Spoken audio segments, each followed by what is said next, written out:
Assalamualaikum warahmatullahi wabarakatuh. Saya Abdullah Rashid Lubis dari Prodi Hukum Ekonomi Syariah. Di kelas saya akan menjelaskan tentang ulumul Quran, yaitu ilmu-ilmu yang berkaitan tentang Al-Quran. Dalam pembahasan ini, yang pertama kita membahas terminologi Al-Quran, yaitu definisi yang terdapat dalam Al-Quran. Definisi Al-Quran merupakan mukjizat terbesar yang Allah berikan kepada Nabi Muhammad SAW. Yang kedua, Al-Quran sebagai pedoman hidup. Dan yang ketiga, Al-Quran diturunkan secara berangsur-angsur. Dalam hal berangsur-angsur ini, beberapa ulama berpendapat bahwa Al-Quran memang diturunkan secara berangsur. Namun sebahagian ulama juga berpendapat Al-Quran itu diturunkan sekaligus, yaitu daf'atan wahidatan. Selanjutnya yaitu tentang Makkiyah dan Madaniyah. Makkiyah merupakan ayat yang diturunkan sebelum Nabi hijrah ke Madinah, yaitu ayat-ayat yang sudah diturunkan di Makkah sebelum Nabi hijrah ke kota Madinah. Yang kedua yaitu ayat Madaniyah.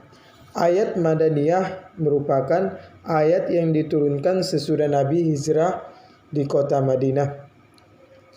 Perbedaan antara ayat Makkiyah dan Madaniyah itu sangat banyak. Di antaranya Makkiyah, gaya bahasa atau susunannya itu paling banyak berbentuk majaz.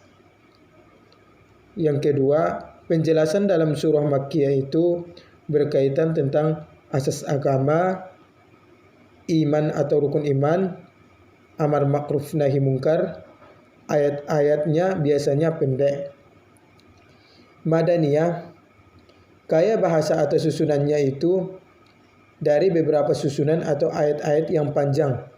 Topan Madaniyah itu biasanya kepada ahli kitab, karena mereka yang paling sedikit kebalagohannya dan kefasihannya dalam berbahasa Arab. Penjelasan dalam surah Madaniyah biasanya menjelaskan tentang hukum-hukum yang terperinci atau tentang ibadah dan muamalat seseorang, atau tentang nikah atau beberapa rujukan fikih. Dan sebagainya. Ketiga adalah nasikh dan mansukh. Nasikh dan mansukh merupakan ilmu yang ada dalam Al-Quran. Nasikh adalah menghapus ayat-ayat yang hukumnya tidak bisa dipakai pada zaman itu. Dan mansukh adalah hukum yang dihapus dalam ayat tersebut. Nasikh dan mansukh ini dipakai sebab hukum yang ada pada suatu golongan atau suatu negara tersebut tidak sesuai kepada rakyatnya. Yang keempat yaitu nuzulul Quran dan asbabun nuzul.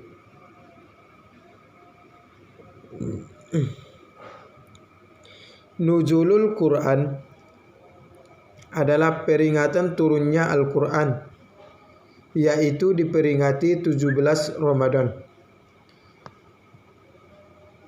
Di Indonesia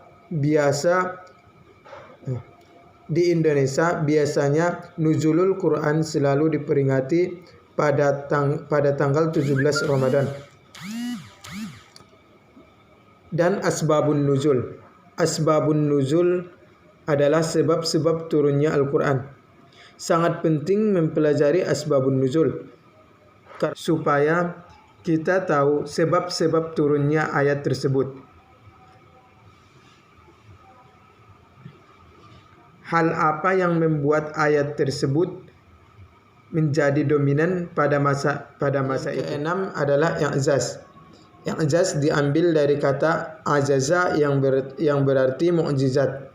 Maka Al-Quran adalah mukjizat terbesar yang Allah turunkan kepada Nabi Muhammad sallallahu alaihi wasallam. Adalah resem Al-Quran. Resem Al-Quran adalah ilmu yang mempelajari cara penulisan Al-Quran. Cara penulisan Al-Quran ini tidak ada pada zaman Nabi sallallahu alaihi wasallam. Namun adanya pada zaman Utsman bin Affan. Sebab itulah resem Al-Quran biasanya disebut dengan resem Utsmani, yaitu yang dinisbatkan kepada nama Utsman bin Affan. Karena pada zaman Utsman bin Affan lah ditulis atau disusun Al-Quran tersebut. Sekian pembahasan dari saya tentang ilmu-ilmu yang terdapat dalam Al-Quran. Akhiru kalam ini, ihdinas siratal mustaqim wallahu muwafiq ila aqwamit thariq. Assalamualaikum warahmatullahi wabarakatuh.